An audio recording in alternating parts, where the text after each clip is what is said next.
Both parties have returned to their positions. Let us continue the trial. When last we left off, Mr. Linney acknowledged the new evidence presented by Lady Farina as fact. Therefore, Lady Farina may continue stating her reconstruction of the events. That took long enough. Now then, if everyone would lend me their attention. At this stage, let's revisit that scene from Linney's perspective.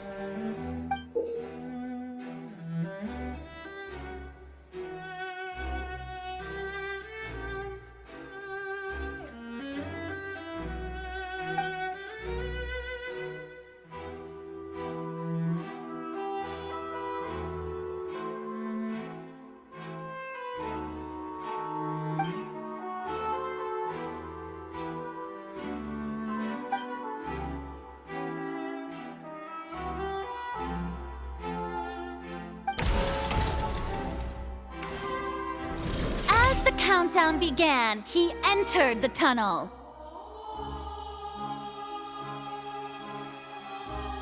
When the flatbed trolley passed, he opened the box and got into an altercation with Halsey, which caused the loud thud.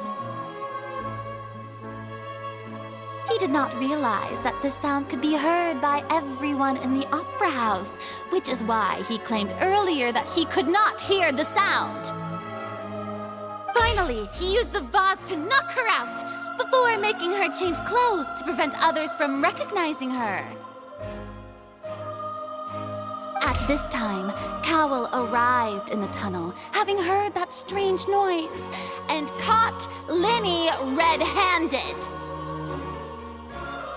So Linney proceeded to knock him out too before stuffing him into that box. Afterward, Linney passed the unconscious Halsey to his accomplice through the magic box in the audience stands, before operating the devices such that Cowell's death would be ruled an accident. And there you have it. That's the truth behind what happened. Does the defendant's side have any objections to Lady Farina's description of the events? The key to refuting Lady Farina is the order of events, what Linney experienced, and what he saw.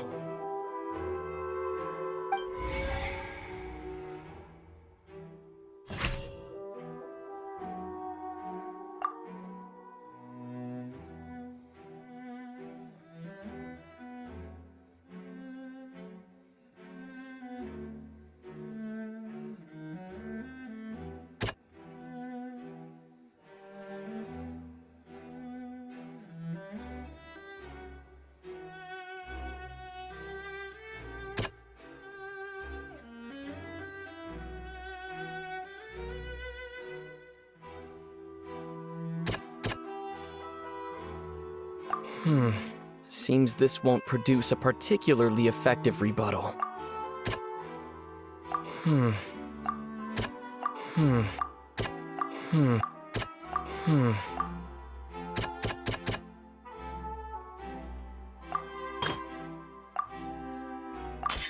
According to Linney, he left via the vent after entering the tunnel. He couldn't have had that altercation with Halsey.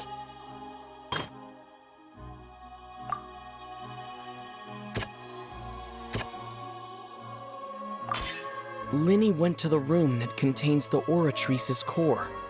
This is the actual truth.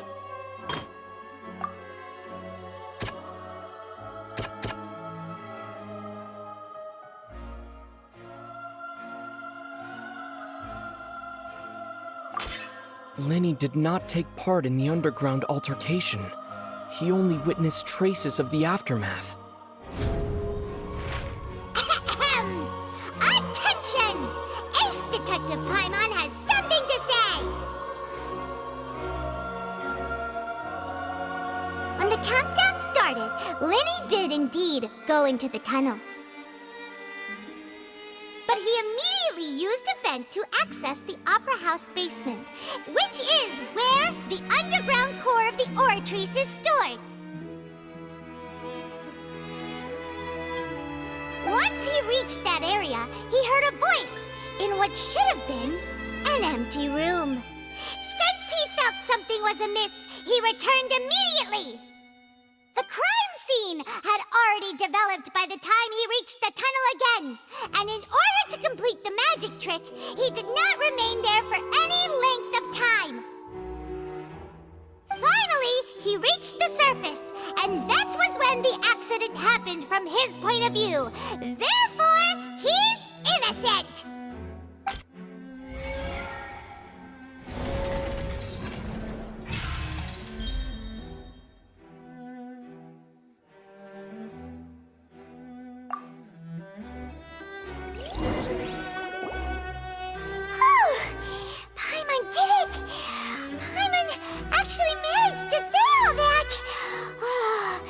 Wasn't it awesome? In other words, you believe that he knew nothing of the incident? That's right! My reasoning? If that's the case, then if Cowell hadn't entered the tunnel, who was the entire setup meant to kill? Assuming that what you say is true, Linny only needed to kidnap the young girl to cause a new disappearance case. What would the point of killing someone on stage be? Oh, they have a point. That's right, you tell him! And that's why they're partners of mine. They've managed to turn things around. Oh, well, your denial is very strident, I'll give you that. But what proof do you have to back your claims? Of course I do. If he had been in the magic box the whole time, how could he have not heard that sound? Why do you ask? You're saying that he wasn't?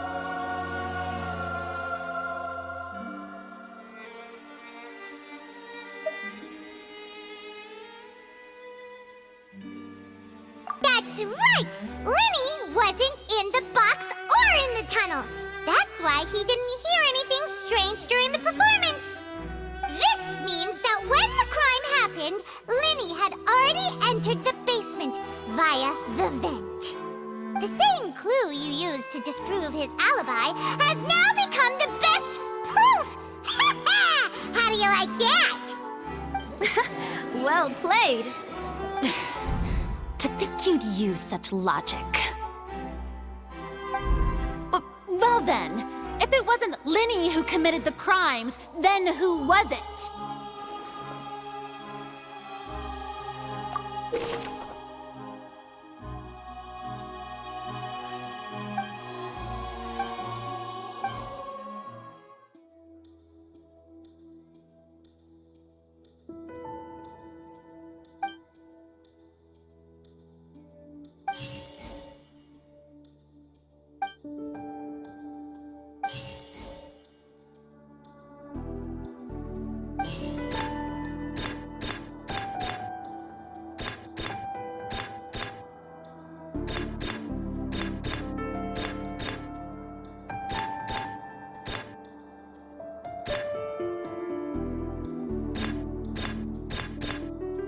Could there have been a third person involved?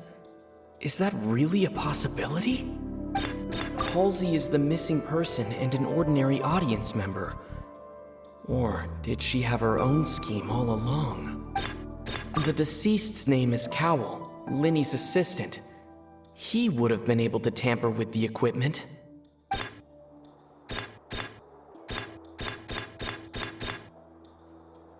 Could there have been a third person involved?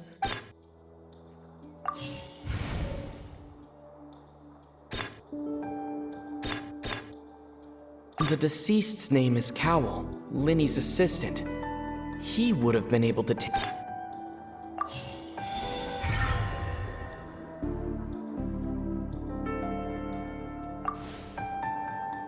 Huh? That can't be right. Are you serious? The killer was, in fact, Cowell, the deceased! Oh, is that so? How interesting! Let's Let's hear your reasoning then. What I must do next is recreate the truth. What Cowell did, and how he went from would-be perpetrator to victim.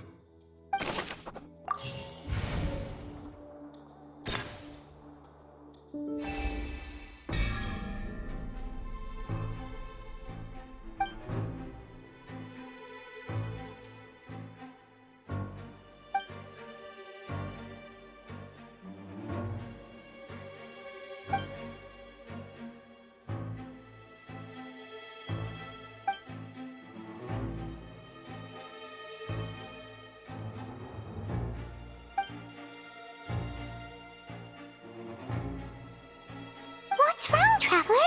Are you still having trouble figuring things out? I see how it is. So this was all just a bluff. And here I thought you had something to show for it. But it seems you're still far from the truth. Look, since we're at a dead end, why not consider a different track? Just like the trick as it transpired, the end result must have been utterly different from the magician's initial design. If only we knew how Halsey disappeared. Well, that would be nice, but the tunnel only has 3 exits, and none of them seem very likely. And it's not like this is a magic trick where you can just make a real live person disappear. You know, like you did from that water tank, Lynette.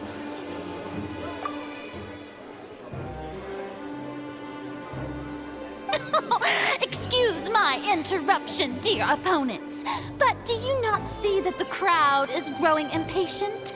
There is no greater sin in this opera house than an awkward delay in the performance.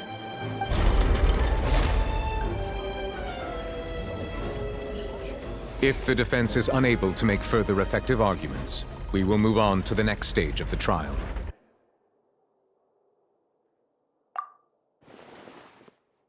Linny was not in the tunnel at that moment, which gave our criminal ample time. The sound we heard may have come from a clash between the missing Halsey and the criminal. The deceased's name is Cowell, Linny's assistant. He would have been able to tamper with the equipment. The vase was not broken by chance. It was used to cover important evidence. The water.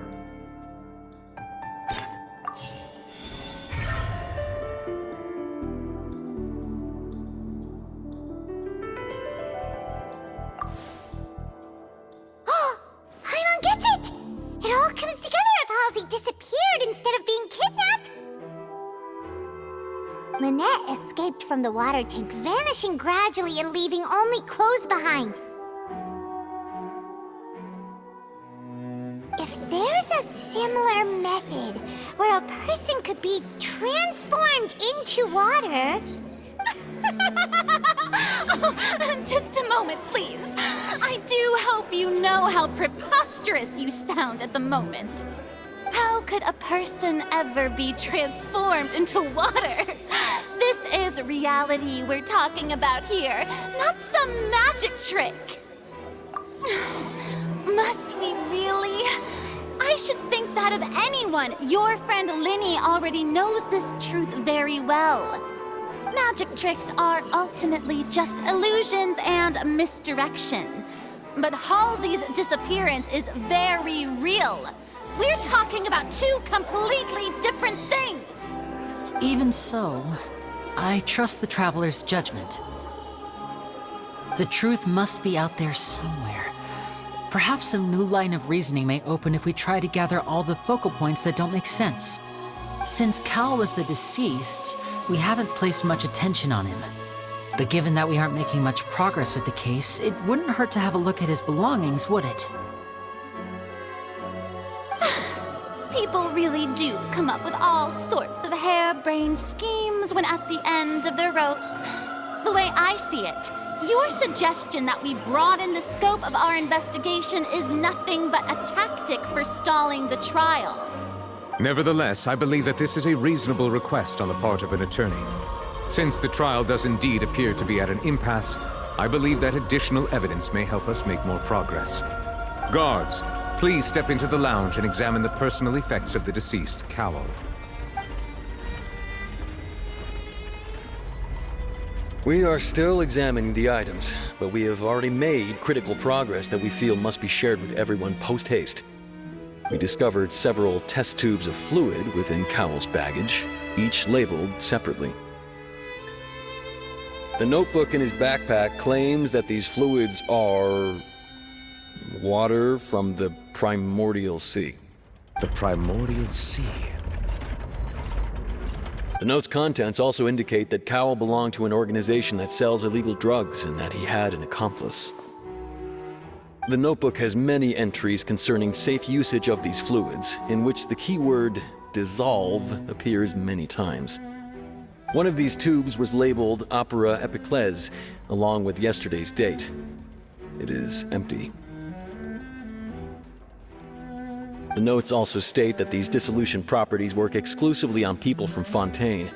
It's likely that Halsey was chosen as some sort of test subject.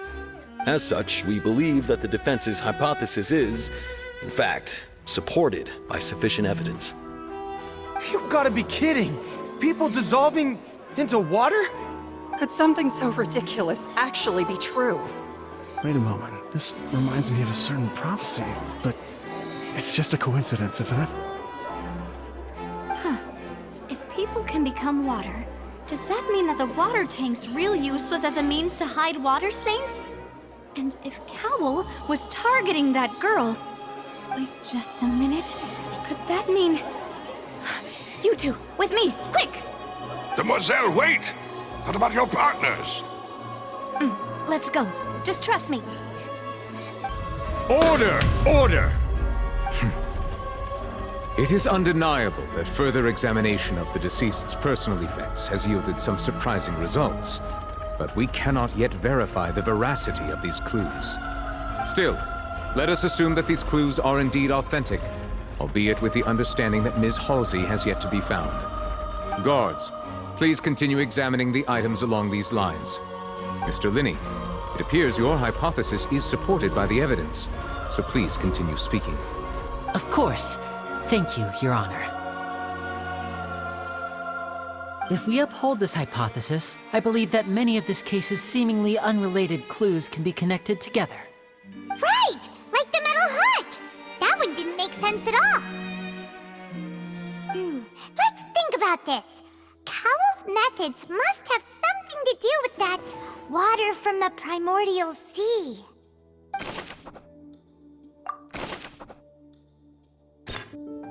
The rope that held the water tank up was lit by the fireworks and snapped. As such, the focus here is on the water and not the tank. The deceased's name is Cowl, Linney's assistant. Now it seems like the hook rope was not meant for another magic trick, but was instead some form of triggering mechanism. The water from the primordial sea should already have been prepped before Halsey entered the magic box. Lynette was in the magic box on stage the entire time. Did she have something to do with this? I remember there was something else within the inner layer of that box. The deceased's name is Cowl. The rope that held the water tank up was lit by the fireworks and snapped. As such, the focus here is on the The deceased's name is Cowl. Now it seems like the hook rope was not meant for another magic trick. The water from the primordial sea should already have been prepped before Halsey entered the magic box. The rope that held the water tank up was lit by the fireworks and snapped. As such, the focus here is on... The water from the primordial sea should already have been prepped before Halsey entered the magic box.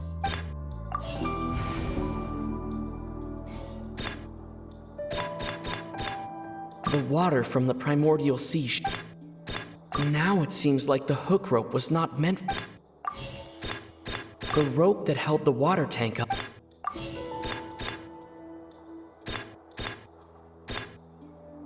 Lynette was in the magic box. Now it seems like the hook...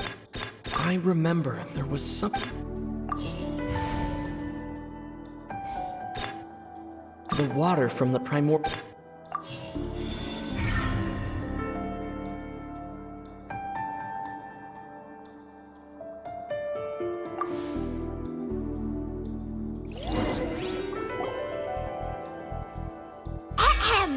It's Ace Detective Paimon's time to shine again! In the original plan, Cowl would tamper with the water tank rope and the number selector securing his target. When the magic box containing Halsey was lowered, the metal hook would retract gradually and pierce the balloon at the top of the box. When the balloon attached to the box popped, the water from the primordial seed inside it would pour down and dissolve Halsey. Afterward, Cowl would enter the tunnel and break the flower vase to conceal the water inside the tunnel, with the remaining evidence being covered up by the water tank on stage. But he encountered something unexpected in the tunnel and wound up being fatally hit by the same water tank he meant to use to cover his tracks. Huh. That does make sense. That actually links together a lot of the more confusing pieces of evidence.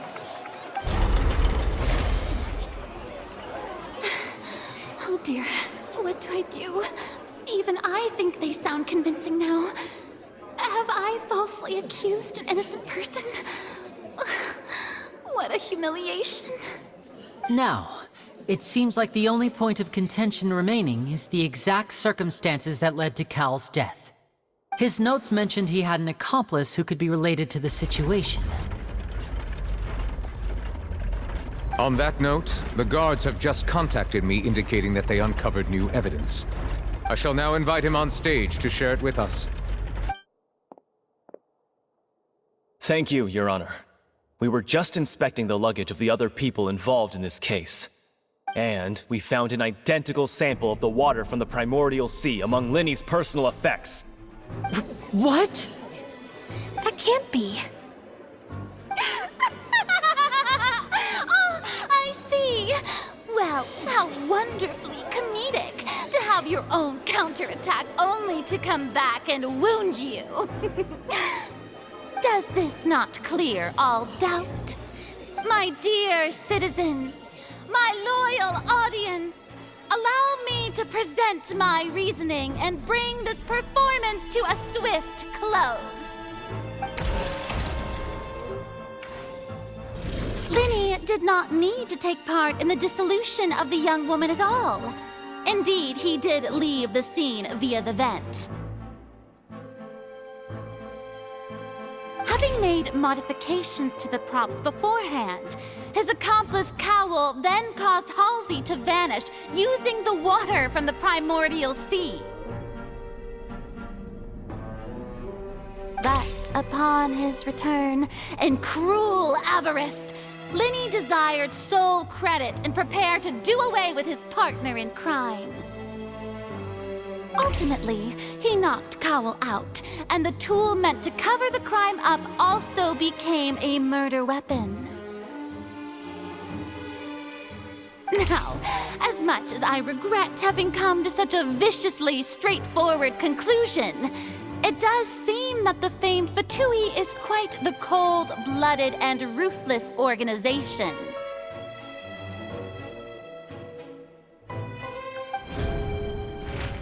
Am I right, Mr. Linny? We've used up all the evidence we collected. There's no way for us to make a rebuttal here. Is this the end of the road?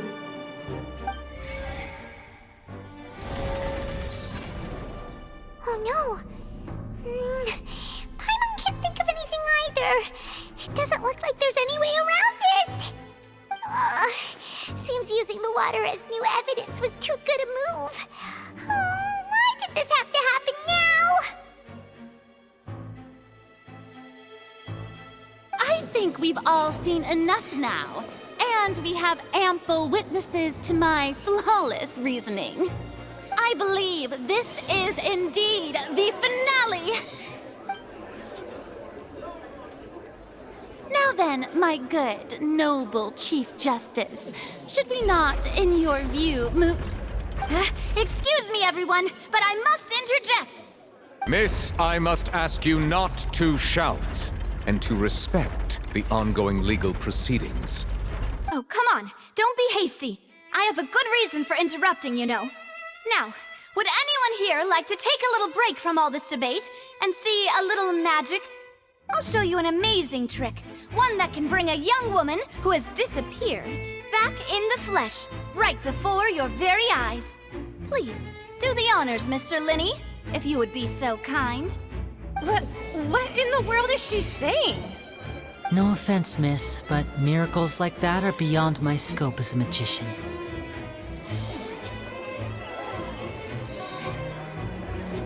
Come on now, don't be silly. Magic is all about misdirection, isn't it? It often conceals the truth while presenting a fascinating illusion. But once everyone believes the illusion, can't magic reveal the truth to them once again? And wouldn't such a trick be the most marvelous finale to today's performance? Come on, Lenny and Lynette. Give it another go. Don't worry. Spina di Rasula has made the necessary arrangements on your behalf. But, as the magic makers and stars of the show, I think I should leave the final performance to you. I understand.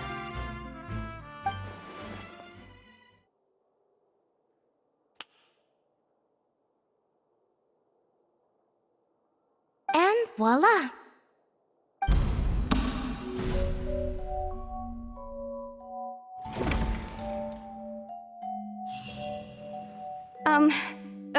Sorry for the interruption. Wait, isn't that Halsey? So the whole thing about people dissolving wasn't true after all? To be clear, I'm only here because this person told me that if I testified, the merit of doing so would lessen my sentence.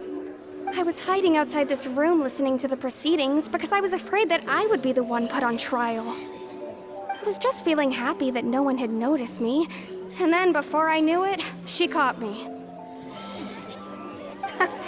That'll teach you to underestimate us three. Where should I begin? I'm sorry. I'm the one who killed Cowl. I admit it. What? Why? Firstly, my name isn't Halsey. It's Lillian, and I'm originally from Mondstadt. I heard that Linny's show was gonna be a real thriller, but I missed the chance to buy a ticket, so I stole one. That's how I make a living. I steal stuff here and there. And I'd never been caught before.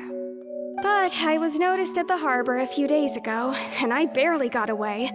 Linny was the one who caught me in the act. Hey, no wonder you look familiar. So you were the thief! Liddy even mentioned that you were pretty skilled. Well, and I thought that would have been the end of it, but then the number selector chose me. He even mentioned the Fortress of Meripede. That's a prison, isn't it? So you can imagine how shocked I was. I thought he was onto me for sure. So I played along with the show while looking for an opening to flee, but then I got water poured on me for no reason, and then someone jumped into the tunnel to nab me. I wasn't going to take that lying down, so I knocked him out and stuffed him into the box. There was nowhere to run from there, though, so I had to change my clothes and hide in a box containing performance costumes. I slipped out after the first guard arrived at the scene and continued hiding inside the opera house. Can a person even hide in there? But I swear I didn't know that the water tank would fall down. Really, I swear it. Had I known that, I wouldn't have put him in the magic box. I may be a thief, but I'm no killer. Well, that makes everything pretty clear now, doesn't it? This time, we need to tell the entire story from Lily-Ann's perspective.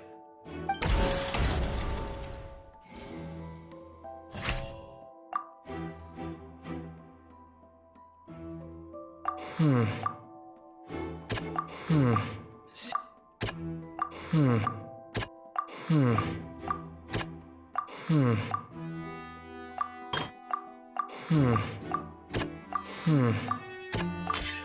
strange sound wasn't from a fight. It was Lily-Ann's attempt to break out when she was frightened.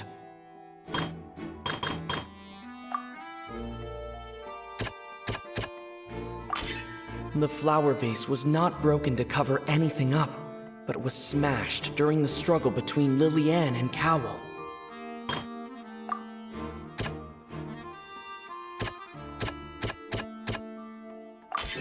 Lily-Ann was afraid that she would be recognized if she left, so she changed clothes and hid, biding her time.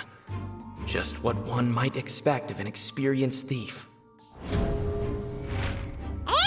it's Ace Detective Paimon time! Having been selected out of the blue, Lily-Ann panicked. Her panic only intensified after she entered the tunnel and had water poured on her head. So she kicked the door open, producing the thud we all heard. Hearing the commotion, Cowell leapt into the tunnel, only to discover that Lily-Ann had not dissolved. He did not know that Lily-Ann was not from Fontaine, but was a thief who made her way in by stealing a ticket. Mistakenly believing that the water from the primordial sea needed time to take effect, he tried to force Lily-Ann back into the box. The two broke the flower vase during the struggle, but Lily-Ann came out on top, knocking Cowell out and putting him in the box. With no way of escaping, she changed her clothes and hid in the costume trunk until the performance ended.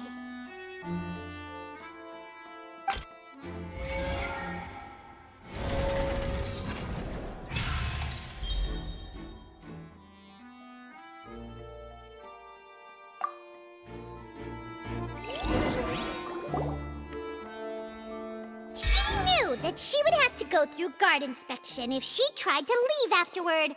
So, she has been trapped in the Opera House these last 2 days. She had already become desperately hungry by the time we were chatting over macarons. So, she swiped 2 of them right under our noses. Talk about a sneaky thief. At this point, all the events that happened in the tunnel have now come to light. Ah, so that's the whole story. Bravo! Bravo! Now then, Lady Farina, do you wish to speak against the defense's statements? Please answer the question, Lady Farina. Also, if I may add, the trial has not yet ended. As such, I request that the prosecution not leave the room before the proceedings have concluded. What, are you reading my mind now? No, I have no further arguments. I admit defeat. But really, could you at least have left me with some dignity? Wow, look at that! She's like a deflated balloon now. If there are no objections, then as the Chief Justice of Fontaine, I shall once again repeat the full sequence of events. The actual perpetrator of the serial disappearances, Cowell, selected his next victim from the audience reservation list. With some modifications to the selector, he could ensure that the pre-selected young woman would be chosen. To cover up any evidence while committing the deed, Cowell thought of allowing the water tank to fall, which would conceal the water left behind after the young woman was dissolved. He also tampered with the rope suspending the water tank, using the fireworks at the end of the performance to cause the tank to drop and hide the watermarks. He poured the water from the primordial sea into a balloon during the preparation of the magic box and stuck it to the box's lid. Finally, he passed the prepared hook on a rope through the gap in the magic box's door when bringing the young woman to said box. When the magic trick officially began, the box containing the woman was lowered into the tunnel, tightening the hook rope and bursting the balloon containing the water. If all had gone to plan, The young woman would be dissolved at this time. However, Liliane was not from Fontaine, and thus fled the box with a loud noise. Realizing that there was trouble, Cowell entered the tunnel and met Liliane. Thinking that the waters had not yet taken effect, he decided to proceed. However, his opponent was more capable than he thought, and he was overcome, knocked unconscious, and placed into the magic box, and thus became his own final victim. Liliane, according to her own statements, then changed clothes and hid until the performance ended, before hiding in other parts of the opera house. As for Linny, he was in the underground structures within the opera house, and was thus ignorant of these happenings. From this reconstruction of events, we can conclude that Linny, the accused, is in fact innocent. While there is much in Linny and Liliane's conduct that should still be investigated separately, this case, at least, can be handed over to the Oratrice to make the final decision.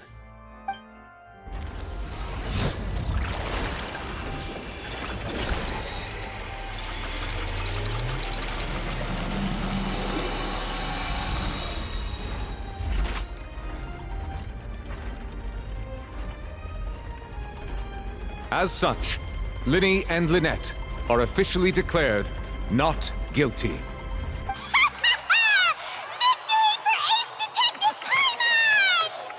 Great work, partners. Thank you all. Thank you so much. Next, I think we deserve an explanation, Guard Vaughn. How did you find the water from the primordial sea in Linny's baggage? Right! Your discovery caused me to make a serious mistake, you know. Or was that not a discovery, but false evidence that you dared to bring before this court? I suspect that the accomplice mentioned in Cowell's notes was not Linny, but you, yes?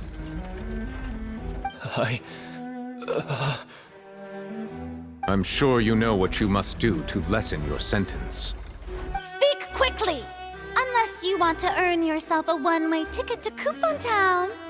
I was just following orders. We were supposed to place blame for the serial disappearances onto Linny, and thus cause suspicion to fall on the Fatui. The higher-ups said this was the best opportunity to do so. And now that your plan has fallen through, and the secrets of the water have been revealed, you have become a liability to said higher-ups, yes? Therefore, you would be wise to tell everything you know, and seek the protection of the guards. Yes, I'll tell you everything I know. Our boss discovered that the water can cause people to dissolve. It can also be made into a potion, which when extremely diluted, can cause people to experience unforgettable exhilaration. We've been in this business for a while now, and have made decent more off it. The disappearances were also the boss's idea. I mean, this is the boss we're talking about.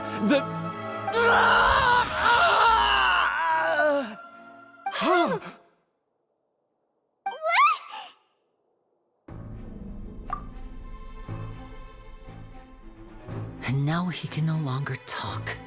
Such ruthlessness. I shouldn't have expected any less of them. An outrageous act.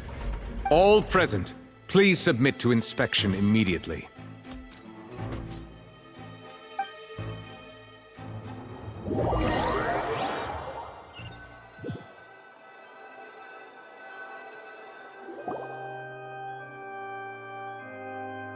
So, we're just going back now? That's true, but... Traveler, Paimon! Please wait. Linny... I know you may not want to speak to me right now. Maybe you don't even want to look at me.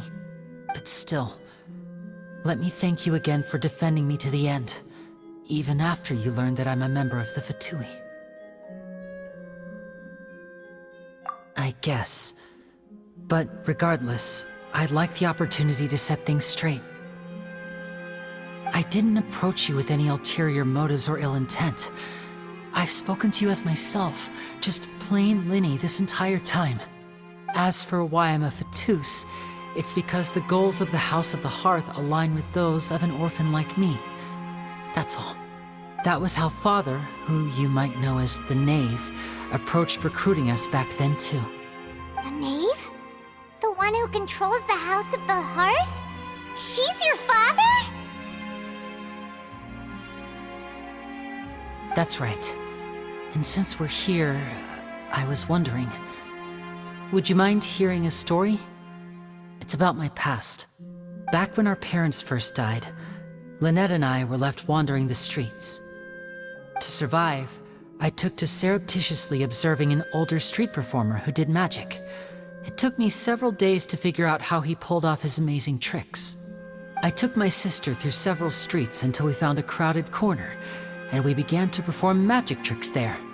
To my surprise, we proved to be pretty popular, and we could at least stop worrying about where our next meal would come from for a time.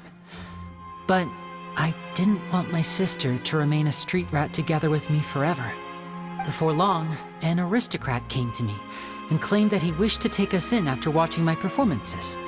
So you went from orphans to nobility just like that? That was how we felt at first too. As if fate was on our side and we could say goodbye to those painful days. But I gradually discovered that while we were called foster children, he was really after my talent for magic tricks.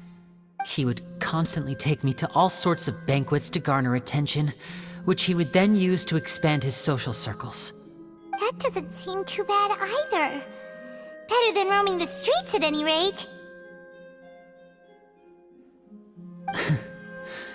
It took a while for me to realize just how dark his heart really was. After one particular performance at a banquet, I discovered that Lynette was not on the same return vehicle as me. I waited a long time after we returned home, but she did not come back. I went to that noble's bedroom and asked him about her whereabouts. The answer he gave me was, she caught the eye of the most eminent person at the banquet, so I sent her over as a gift. I mean, you'll be able to perform your magic regardless of who your assistant is, yes? Oh no. So he was gonna... But wouldn't Fontaine's laws deal with such people? As far as outsiders are concerned, this is a relationship akin to adoption or foster care, and they have their ways of escaping the eye of the law. I managed to ferret out the location of the mansion of that so-called eminent person and hurried through the night. But by the time I leaped over the walls, avoided the guards, and made my way in, all I saw was the moonlit ground covered in blood, and the Knave standing there in the darkness. So, she'd already taken care of that guy. That's right. She had rescued my sister before she could come to any harm, and had even discovered several girls hidden in a basement, all of them orphans. Father, I mean, the Knave, might have seen something in me, and so she made me an offer. The House of the Hearth welcomes you, for your interests align with ours. Here, none will ever betray you. Indeed, betrayal shall never be permitted here. I was hesitant to trust her.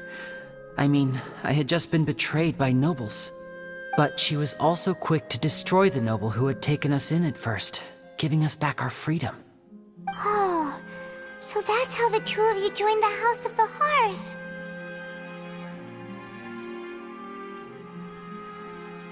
She has her own plans. She has gained permission from the Tsaritsa to first use the Gnosis' power once she obtains it. She plans to use it to find a way to break the prophecy and save Fontaine. So, she believes in that prophecy too? That's right. The whole House of the Hearth is currently working to combat that crisis. Today's case has also proven that people from Fontaine can indeed dissolve into some sort of water, thus further supporting the prophecy. Everyone at Hotel Bouffe d'été, including the Knave, has their roots in Fontaine. And we will always defend our homeland. To us orphans, the only connection we have left to this world, apart from our family, is our homeland. So, from small deeds like distributing magic pockets to huge schemes like stealing a Gnosis, everything is aimed at dealing with that prophecy. It's all right.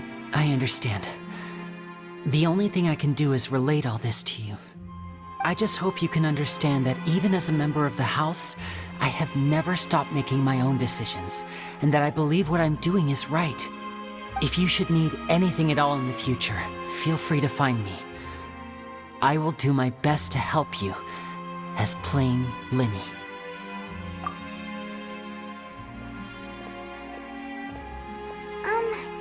Bye, Linny!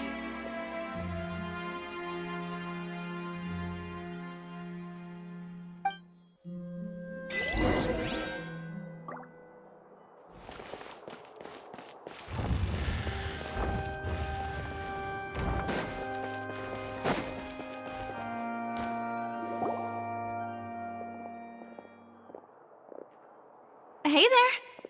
What was with the disappearing act you pulled right as the trial ended?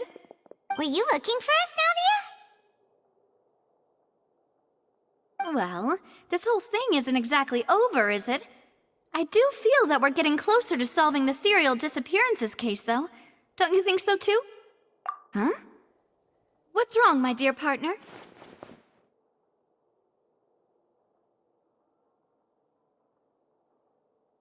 Besides, are you sure we're the ones who can crack a case that's been cold for decades now?